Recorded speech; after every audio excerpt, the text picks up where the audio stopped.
కాంట్రాక్టర్ల అనుమతి, అదేవిధంగా కంటోన్మెంట్ ప్రాంతాన్ని జిహెచ్ఎంసీలో కలపడానికి అనుమతి వచ్చే సమయానికి వారు లేరు. వారి వారసురాలుగా వచ్చిన లాస్య నందిత గారైనా ఆ సందర్భంలో ఉండి ఉంటే చాలా సంతోషపడి ఉండేవాళ్ళు. ఎందుకంటే సాయన్న గారి ప్రజలకు ఇచ్చిన మాట నెరవేరిందని. కానీ దురదృష్టవశాత్తు లాస్య నందిత గారు కూడా ఈ కంటోన్మెంటు అత్యంత కీలకమైన సమస్యల పరిష్కార సమయంలో వారు మన మధ్యత లేకపోవడం బాధాకరమైన విషయం. ఏది ఏమైనా కంటోన్మెంట్ ప్రజల హృదయాలలో సాయన్న గారు కానీ, సాయన్న గారి కుమార్తె వారసురాలు లాస్య నందిత గారు కానీ శాశ్వతంగా ప్రజల హృదయాలలో నిలిచిపోతారు.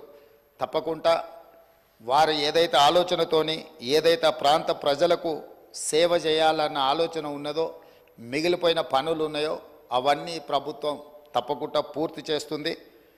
వారిని చిరస్థాయిగా గుర్తుపెట్టుకునే విధంగా ఈ ప్రభుత్వం ఆ పనులను ముందుకు తీసుకువెళ్తుంది. అందుకే అధ్యక్ష, ఆమె మృతి పట్ల ప్రగాఢ సంతాపాన్ని నేను ప్రకటిస్తున్నాను. శోకార్తులైన వారి కుటుంబానికి ప్రగాఢ సానుభూతిని తెలియజేస్తూ ఈ తీర్మానాన్ని ప్రవేశపెట్టడం జరిగింది. అధ్యక్ష, ధన్యవాదాలు. శ్రీ కేటీ రామారావు గారు.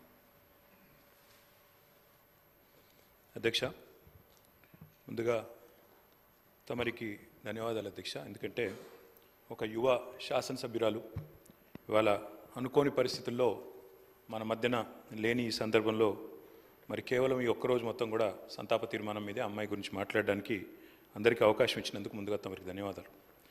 అధ్యక్ష, నిజంగా కూడా కొన్ని సందర్భాలు దిగ్భ్రాంతిని కలిగిస్తాయి అధ్యక్ష.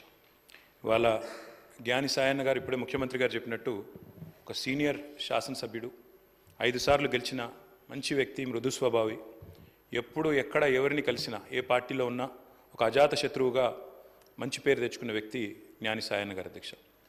గతంలో పెద్దలు కేసీఆర్ గారి నాయకత్వంలో సాయన్న గారు, మేము అందరం కూడా కలిసికట్టుగా నగరాభివృద్ధికి ఎన్నో రకాలుగా కంటోన్మెంట్ కానీ తర్వాత నగరంలోని వివిధ ప్రాంతాలకు సంబంధించి కానీ చాలా కమిట్మెంట్తో పనిచేసిన నాయకుడు సాయన్న గారు అధ్యక్ష. అధ్యక్ష, సాయన్న గారు అదేవిధంగా మా గౌరవ ముషీరాబాద్ శాసనసభ్యులు ముఠా గోపాల్ గారు చిరకాల స్నేహితులు అధ్యక్ష. దాదాపు దశాబ్దాల స్నేహం వారిద్దరిది కూడా. మీకు కూడా మంచి స్నేహితుడు అధ్యక్ష వారు. నాకు బాగా గుర్తున్న సందర్భం అధ్యక్ష, 2015వ సంవత్సరం ఆనాడు జిహెచ్ఎంసీ ఎలక్షన్స్ వచ్చినప్పుడు సాయన్న గారు కోరిన ఒకే ఒక్క కోరిక, నేను కవాడిగూడ నుండి లాస్యానందిత గారిని నేను కార్పొరేటర్